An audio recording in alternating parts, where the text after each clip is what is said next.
vamos conversar com o economista e doutor em economia, Otílio Rodrigues. O nosso assunto hoje é sobre essa história aí do governo Lula III, quer retomar aí o projeto da refinaria Abreu e Lima, que começou com a previsão de gastar 2 bilhões de reais e já são dezenas de bilhões enfiados ali. O que é que você acha dessa iniciativa aí do governo Lula III? Muito bem, Erivan. Alguém pode até achar que seja implicância, né? Mas eu acho que essa decisão do governo de investir em Abreu e Lima é de uma desfaçatez, de uma cara de pau, de um desrespeito, um mau caratismo, de uma insolência, sabe? Não tem adjetivos para descrever este fato.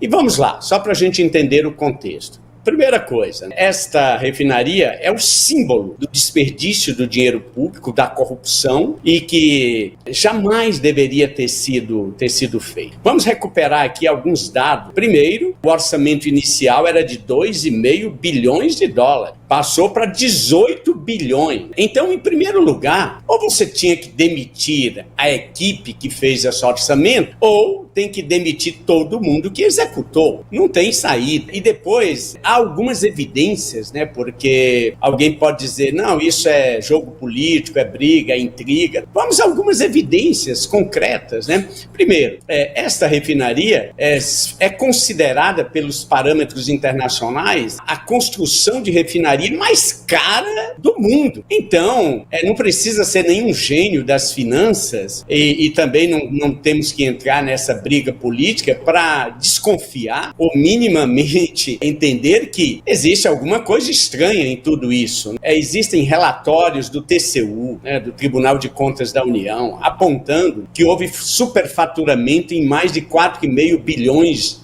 de dólares.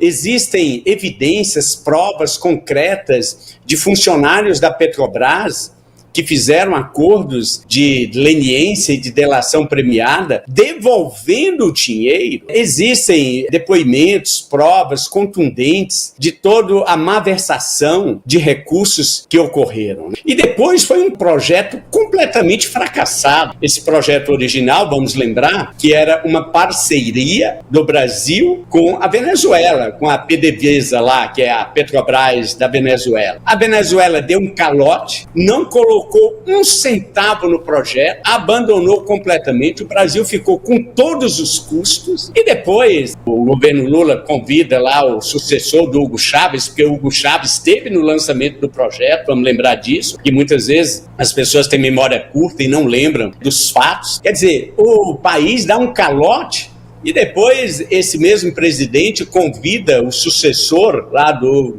Hugo Chávez e faz e tece vários elogios e considera como amigo e diz que são narrativas essa implicância com a Venezuela. Além de todas essas contradições, de todos esses fatos, que por si só já mereciam que o governo tivesse um pouco mais de prudência e cautela com o dinheiro público, ainda por cima tem mais uma contradição gritante. Esse mesmo governo que se apresenta ao mundo como um governo amigo do meio ambiente, espera aí, está investindo numa refinaria de combustíveis fósseis? Quer dizer, olha a contradição. Nós estamos vivendo a pior crise ambiental dos últimos anos. Não existe um projeto em andamento de uma refinaria no mundo. E aí o Brasil ainda resolve investir bilhões e o que é pior, nem se sabe quanto, não foi revelado. E olha a desculpa esfarrapada, que vai haver licitações, que não pode ser revelado. Quer dizer, todas essas evidências, Erivan, é para desconfiar que é muita cara de pau, é muita insolência, é muito mau caratismo. Não é implicância, são evidências, são dados. Não dá para aceitar esse tipo de situação. Era para a sociedade brasileira se indignar, ir para as ruas e gritar e não aceitar. É o mínimo que se poderia fazer, na minha opinião. O que é que explica essa passividade, Otílio, da sociedade brasileira? Olha, eu não teria uma resposta em absoluto para isso, mas eu tenho alguns indícios. Né? Passividade histórica do Brasil é um fato.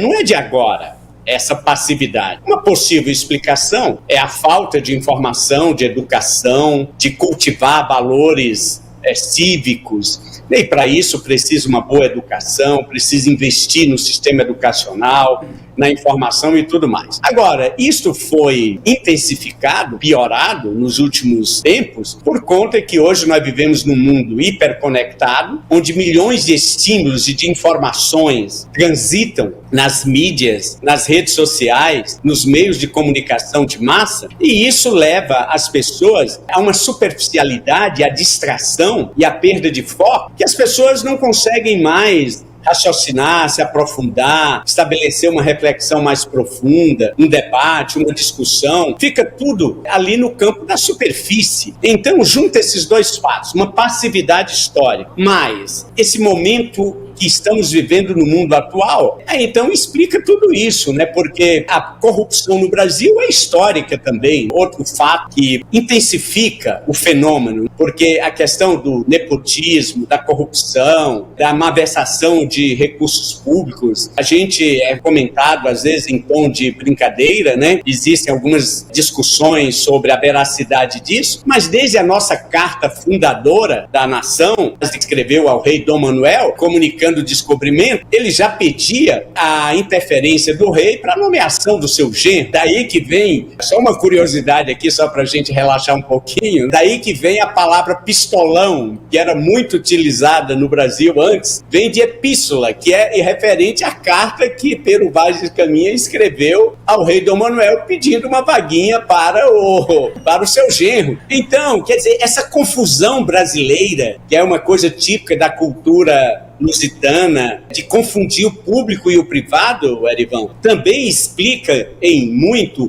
essa passividade e essa falta de indignação, e as pessoas passam a achar isso como algo natural, como é assim mesmo, não tem jeito. Junta todos esses fatores e aí a gente entende por que o presidente Lula trabalha com este fato, né? De saber que as pessoas vão aceitar, amanhã vai esquecer, não vai... Porque, diante de todas as provas que a Lava Jato levantou, pode até se discutir que tenha havido combinação entre os procuradores ou que tenha havido grampo ilegal. Nada disso extingue o fato de que houve corrupção concreta em níveis inimagináveis. Por exemplo, o Dias Toffoli anulou uma sentença, né, numa canetada, ele anulou o acordo de delação premiada que foi feito com a Odebrecht. Agora, para a gente entender, e os Estados Unidos? Os Estados Unidos, que é a maior nação economicamente mais desenvolvida, lá os acordos que também foram feitos não foram anulados, não. As devoluções de dinheiro, como é que um cara devolve 100 milhões que estava na conta dele no exterior e a nação fecha os olhos para esses indícios, para essas evidências? Olha, Ivan, não dá para aceitar. A propósito disso aí, Otílio, o Palocci disse que entregava sacolas de dinheiro em espécie para o Luiz Inácio, sacola de dinheiro nas mãos do Luiz Inácio, ele próprio, ele declarou isso aí. Os vídeos estão aí, não dá para... O Gilmar Mendes disse que era uma cleptocracia, o governo do PT era uma cleptocracia, tudo isso está aí, não apagou não, é por isso que querem cercear as redes sociais, porque essas provas estão aí, essas declarações estão fartamente à disposição da sociedade brasileira. Você falou aí de corrupção, quais as consequências da corrupção para o país, para o Tesouro Nacional, para a sociedade e especialmente para os mais empobrecidos, que enquanto o atual presidente Luiz Inácio diz que defende os pobres, gastou mais de 1 bilhão em viagens. Quais as consequências disso para o Tesouro, para a sociedade e para os pobres em especial? Rapidamente, né, isso é um assunto que mereceria aí muitos estudos e debates por dias e dias. Segundo o estudo da Fundação Getúlio Vargas, em torno de 4% do PIB brasileiro é estimado como custo da corrupção. A consequência disso é porque são dois fenômenos malignos, né, maléficos. Um é a própria corrupção, que como consequência imediata aumenta o custo de tudo, porque, em última instância, quem paga é o cidadão, os serviços públicos, os investimentos públicos, né?